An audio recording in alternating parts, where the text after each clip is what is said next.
Hi guys, welcome back. So today we're actually going to be painting. I'll be showing you guys how to do wood texture in watercolor. So if you're interested in that, stick around.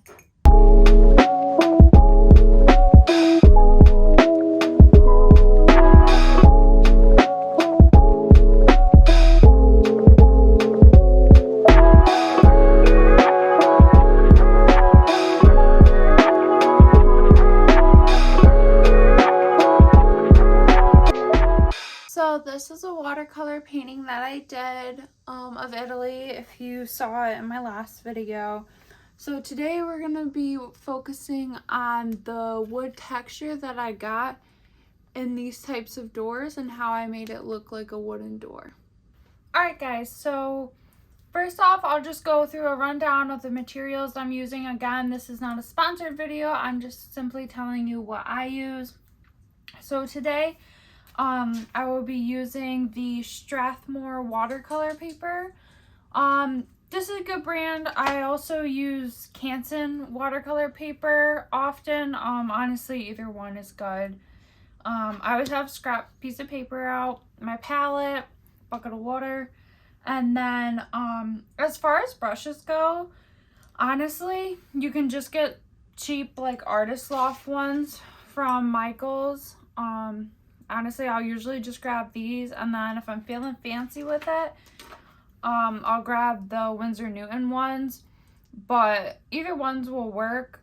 This is how you know how often I use these brushes. I don't use them too often just because they're a lot nicer, but either way, you can use any of those brushes. And then I'll just show you. So I don't know if you noticed, 3 out of the 5 brushes I just showed you are the same shape.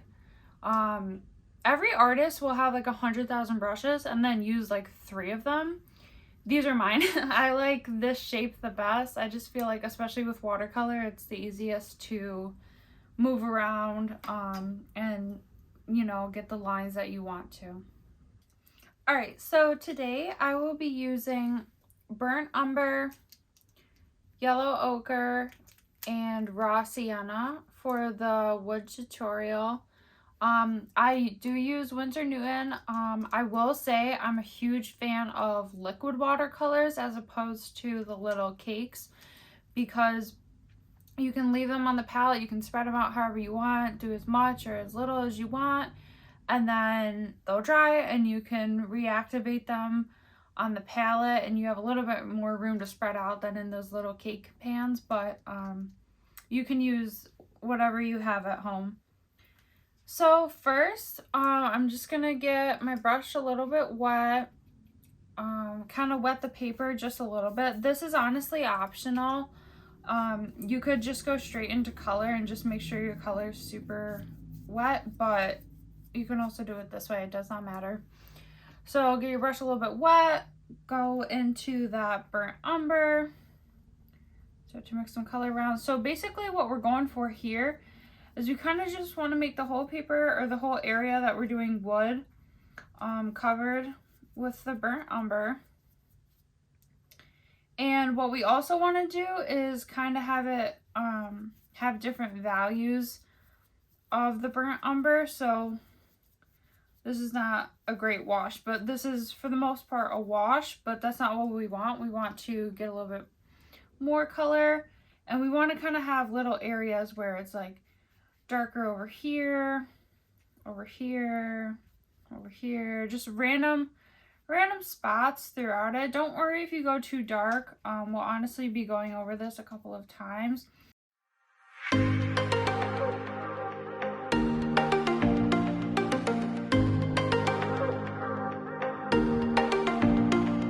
Alright, and while that's just finishing up drying, I'm going to be showing you guys the line shape that we'll be doing on the piece. So I'm going to draw a little bit bigger so you guys can understand, because it'll be pretty small in there. So pretty much you just want to start with a shape kind of like that, and then you kind of just want to go around. You're almost like making a super weird oval, and then you kind of just want to like draw the line straight down, and then around the surrounding shape you just kind of go down and up on both sides, and kind of fill in the negative space with lines until you come over here, and then you might make another one of these shapes. And you kind of just make lines like that.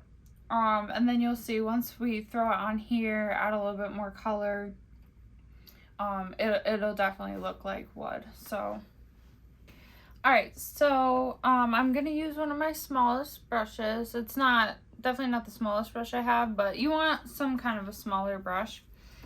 And then go ahead, dip into your burnt umber. And then obviously this is why I have my test paper, to make sure it's not too dark, too light. That's a pretty good color. So you can honestly start anywhere, and then you can make this shape as big or small as you want, just depending on, you know, if you only have bigger brushes, maybe try to make it bigger. But it's really up to you. So we're just going to repeat this kind of pattern. So again, we'll start with this kind of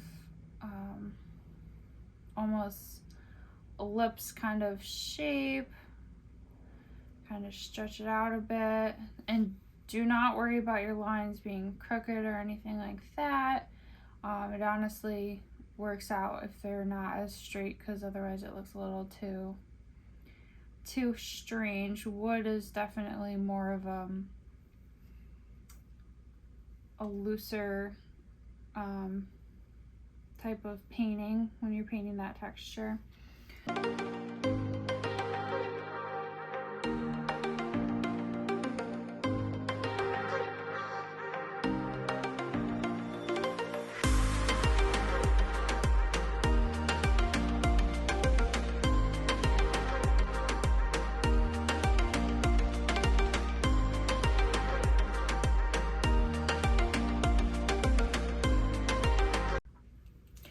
Alright, so as you guys see, it's already starting to look like a wood texture because of all the darker and lighter values that we had in there earlier, and then putting that pattern on top of it already helps.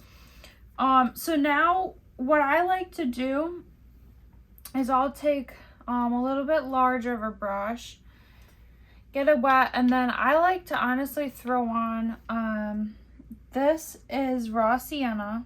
So I do like to put some of that in there, and kind of like we did in the beginning with the random splotches of the burnt umber everywhere, you can kind of just add it in, wherever.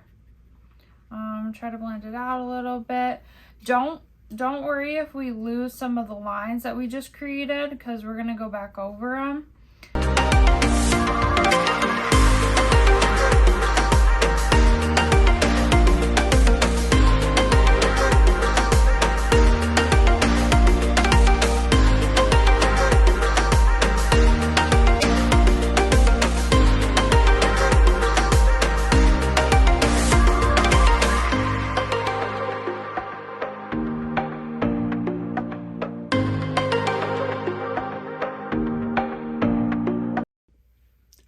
So this is kind of what it should look like so far. Obviously mine's still drying a little bit, which is why it's glossy, but you know, you want a good value of each color in there, and then kind of see some of the line work as well, but not too much. All right, so pretty much now all we're gonna do is take some more burnt umber and then just kind of go over the lines that we already did.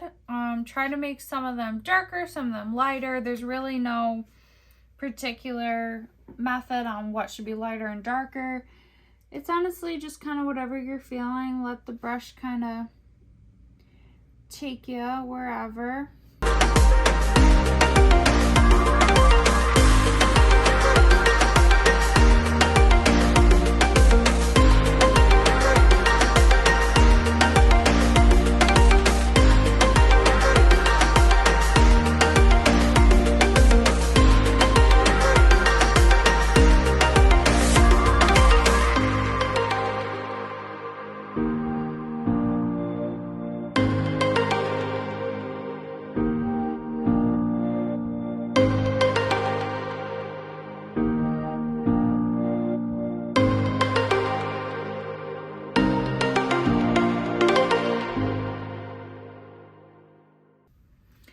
Alright, so as you guys can see, I went ahead and added some darker values in certain areas. Pretty much just went over the texture that we put down. You can tell I definitely did some more details in certain areas, while I left some other areas a little bit less detailed. And then again, just like the other step that we did, feel free to add more yellow ochre or raw sienna to certain spots. That will also help, like if you didn't want these harsh lines that you put on, if you kind of cover it up with raw umber, or add a little bit and dilute it, it'll soften it. So again, just kind of play around with that. And then another thing is, like, depending on what you're painting, like if I wanted, I could add strips, kind of like long linear lines to show if these were like planks or boards. So I'll paint some of those on. You guys will watch me kind of mess around with the raw sienna again, and then we'll talk once I'm all done.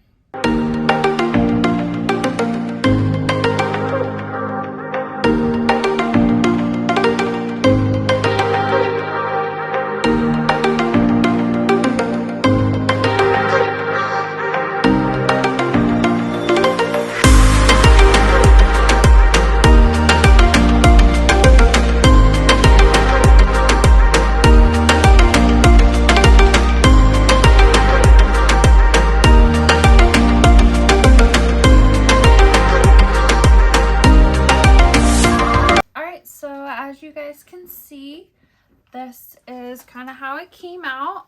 It's still drying a little bit, but you see I kind of added in those lines to make it look like wood boards. You definitely don't have to do that. If you're just going for a slate of wood, you can do that. But I hope you guys understand how I kind of get that look now by drawing this shape just over and over and over again. Adding different values of different colors, leaving some light spaces still, adding in dark lines, leaving lighter lines to make kind of a wood texture look. Thank you guys so much for watching. I hope that was helpful and you learned something. Please feel free to comment below what video you would like me to do next. I'm open to a lot of different ideas. And then don't forget to hit the link below and subscribe, hit the bell notification too, and I will see you guys next time.